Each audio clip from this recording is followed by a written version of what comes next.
สวัสดีกุมเนี่ยแต่งอคเน่หมอกันกรรมวิธีចាញ់ឥតលហើយបា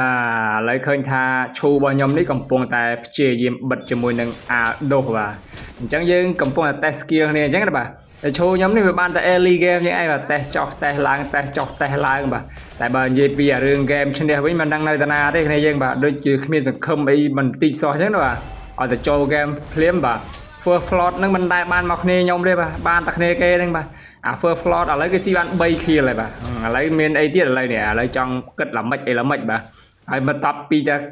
រករៀនអាដូសមក plate ហ្នឹងបាទគេហៅគ្នា3 4 5នាក់មកលេងខ្ញុំទៀតហើយគ្នាយើងបាទអូយជួយអត់កើទេដាក់ flick រត់មួយសិនបាទអូអាប៉ែនេះមកច្រើនគ្នាសម្បើម្លេះអូយដល់កហើយបាទ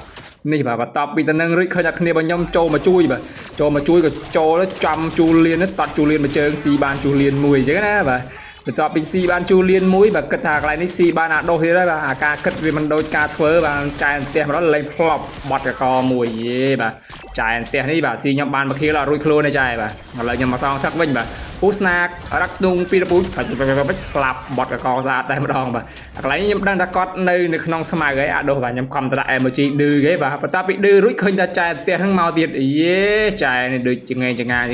បាទឥឡូវឃើញឲ្យអាដូសស្គាល់រសជាតិជីវិតមួយមើលថារសជាតិនៅក្នុងការឈឺចាប់ទៅវាយ៉ាងណាអញ្ចឹងណាបន្ទាប់ពីខ្ញុំឲ្យអាដូសស្គាល់រសជាតិជីវិតមួយឃើញថាអ៊ីដូរ៉ាហ្នឹងគាត់មិនចង់ទៅណាឆ្ងាយទេបាទគាត់ឃើញខ្ញុំស៊ីអាដូសដៃគូដៃកង់គ្នាគាត់បានអញ្ចឹងណាបាទហើយបើហ្គេមនេះគាត់ដើរជាមួយនឹងអាដូសតែម្ដងបាទយេចង់មកបិទខ្ញុំបាទតែនេះតត់មកជើងគាត់ដាក់ flick បាទតែគ្មានសំណាងរត់រួចទេបាទស៊ីជើផ្ទះលៀនជេមកជើងលៀនសួតបាទថ្ងៃនេះអាដូសកិច្ចផុតបាទតែកិច្ចផុតបើមិនទៅផ្ទះទេដឹងតែចេតរយរបស់ខ្ញុំនេះហើយនេះយើងបាទអញ្ចឹងបាទឃើញថាគាត់អត់ទៅផ្ទះមែននេះ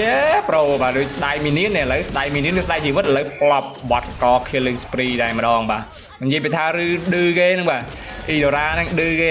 គេស្អីឌឺអត់មើលប្រាណទេផ្លាប់បត់កមួយយ៉ាអាដូសហ៊ានដល់ចូលមកថ្ងៃឡែងនេះបាទខ្ញុំឲ្យស្គាល់រសជាតិជីវិតមួយទៀតឯនេះយើងបាទហើយគ្នារបស់ខ្ញុំមកហ្គេមនេះខ្ញុំគិតថាមិនឈ្នះទេរំពឹងតាំងពី early game ព្រោះ early game គឺស៊ីបានឡើយមិនចេះតិច kill ទេបាទតែមានណារៀង late game បន្តិចគ្នាខ្ញុំគេហៅថាចាប់ផ្ដើមប្រមូលផ្ដុំយុទ្ធសាស្ត្រគេហៅថាយុទ្ធសាស្ត្ររំជើបរំជួលឥឡូវឃើញថាចូលមកគ្នាច្រើនហើយបាទយើងមានឡូលីតាមួយតែលេងមួយថ្ងៃខ្ញុំអត់ដឹងថាខ្ញុំមានតែងឡូលីតាណាគ្នាយើងបាទហើយនេះ team fight ទេនេះយើងបាទយាទៅម្ដង5នាក់អេមស្នែដែរណាបាទឃើញថាហ្គេមនេះយើងមិនតាន់មានសង្ឃឹមថាឈ្នះទេគ្នាយើងបាទកុំតាន់មានសង្ឃឹមណាកុំតាន់មានអំនួតជាពិសេសហ្នឹងអាលេងជើងស្ទាយហ្នឹងបាទឌឺគេណាបាទវាយគេស៊ីបាន1 kill 2 kill អញ្ចឹងនិយាយពីថាឌឺគេជើងស្ទាយណាឌឺចែកបាទអត់ទេអីអត់ទៅវាយទេបាទនិយាយពីឌឺបងនិយាយពី team fight កន្លែងដើរគេសบายគេដល់ហើយដើរហងដូចកោហ្វូងបាទកន្លែងទៅមួយទៀតហើយគ្នាយើងបាទឃើញតែ map ដាក់ផ្លាប់បត់កមួយស្អាតតែម្ដងបាទចូលទៅវាយសិនគ្នាយើងបាទចាស់កដុំឆែបចែនផ្ទះហេចូលទៅចាក់ចំតែចែនផ្ទះហ្នឹងហេលបលយោនេះឥឡូវឃើញតែចែនផ្ទះយើងនឹងទៅណារួចតាណារួចចែនផ្ទះដាក់មកជើផ្លាប់បត់កដោះវិញបាទចែនផ្ទះកិច្ចផុតបាទនិយាយមកហ្គេមនេះចែរៀងខ្លាចជាងគេចែអ៊ីរ៉ាបាទ early game គឺសុបាយគេចូលមកឡុកខ្ញុំដល់កណ្ដោះដែរ early game បាទតែរៀង late game តិចនិយាយកិច្ចចូលអត់រួចទេយើងមកចូលអត់ចោះតែម្ដងបាទយ៉ាឃើញថា game នេះយើងអត់មានសង្ឃឹមទេតែចុងក្រោយក៏ឈ្នះវិញយេឈូខ្ញុំស៊ី legendary ដែរអញ្ចឹងបាទគេថាហ្គេមមើលមិនឃើញមែនបាទអាហ្គេមចាញ់ក៏ចាញ់អាហ្គេមឈ្នះក៏ចាញ់ដែរនេះយើងបាទ